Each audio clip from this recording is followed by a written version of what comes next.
Okay, everyone. Clearly, I've already been up. I have some makeup on, but I wanted to talk a little bit about sleep hygiene because I feel that a lot of the times we forget how just important sleep can be inside of your life. So a few things. You need to make sure that your routine is the same almost every single night. And what I mean by that is that if you go to bed, at 10 o'clock, 5 nights out of the week, that's what should be for all 7 days. Okay. So I know there are some situations where we can't necessarily go to bed at the same time every single night, but you should aim before 10 p.m. And the reason being, your body starts to produce the most amount of melatonin right before 10 p.m.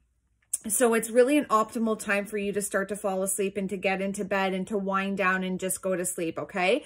So that's the first part. I would definitely recommend trying to go to bed before 10 p.m. And here's the thing, we're trying to optimize our day the next day, and we're trying to make sure that we are in like a really healthy morning routine as well, which means that we need a really good quality sleep. Sorry, my arm's hurting.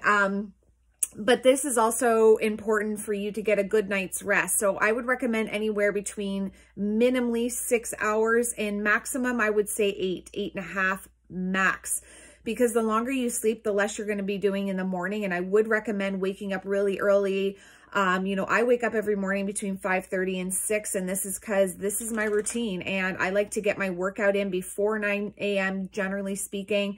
And it just allows me to also work out fasted. We've talked about this before. So I've had a good quality sleep. I have my black coffee, I have my water with lemon, and then I get into my workout. But I also want to talk about what your room looks like at night. So when you're sleeping, it should be as dark as possible.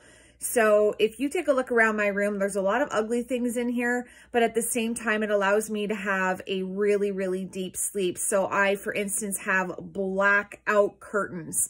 And we actually used to basically staple the side of the curtain to the wall until we figured out how to black it out even further on either side without having to do that. That was in my old place. But it's super important to have a really, really dark room, because if you have like street lights coming in, or if you have a TV in your room or a night light or something like that, your body doesn't know how to shut everything down. And having your room being extremely dark is super, super important for you to rejuvenate everything that you need to do while you're sleeping.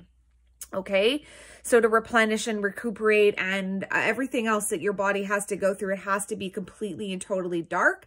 Please get yourself a good quality pillow, something that's not, a piece of junk that you're going to wake up the next day and have like a really sore neck. It's not recommended at all. So spend the money. It's like $50, maybe even $100 on your pillow, but guess what? It's going to be completely worth it. I do recommend, satin sheets, like just especially for your pillowcase, just because this helps with your skin, it helps with your hair. So silk, I should say, not satin, but silk's pillowcases for sure for your head.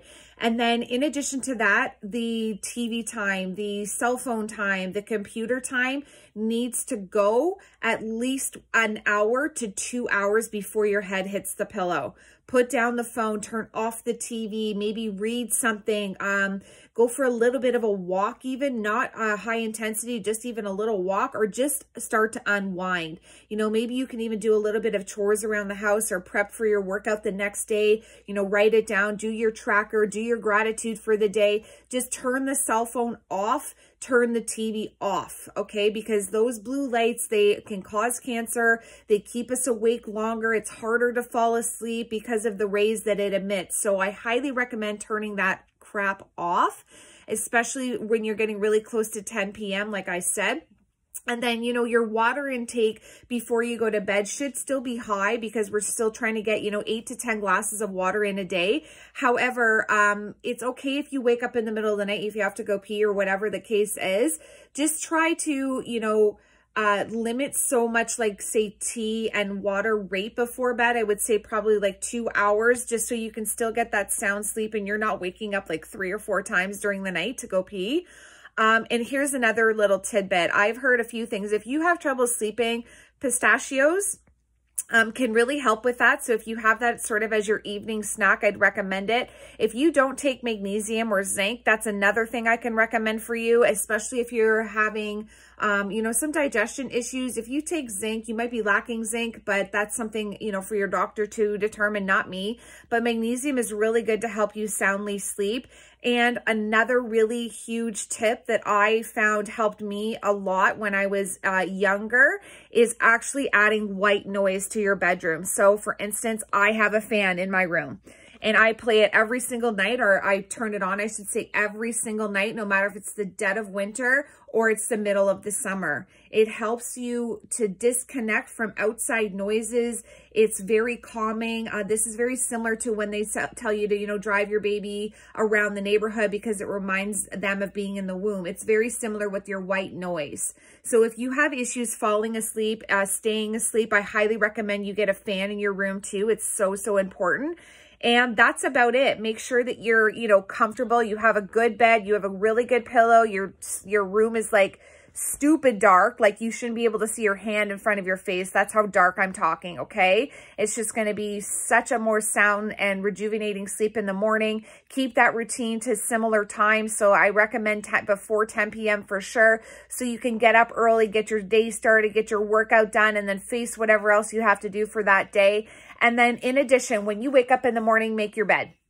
It just sets the tone right away, and you know, that's one thing off your plate. It just makes everything sort of go more smooth for your day. Do the little things that, you know, feel accomplishment, but also, you know, keep it consistent between 5:30, 6:30 at the absolute latest. If you are somebody that complains about not having enough time in your day, you need to get up earlier. Trust me, you have the time. You're just not making the time. So sleep hygiene, super important, everyone. I can't stress that enough. I need to get my butt out of bed because I'm going to work out. So have a great morning, great afternoon, everybody. Let me know how you do with your first night of darkness, white noise, you know, before 10 p.m. Let's limit that coffee or that tea. I shouldn't say coffee because hopefully you're not drinking coffee at night.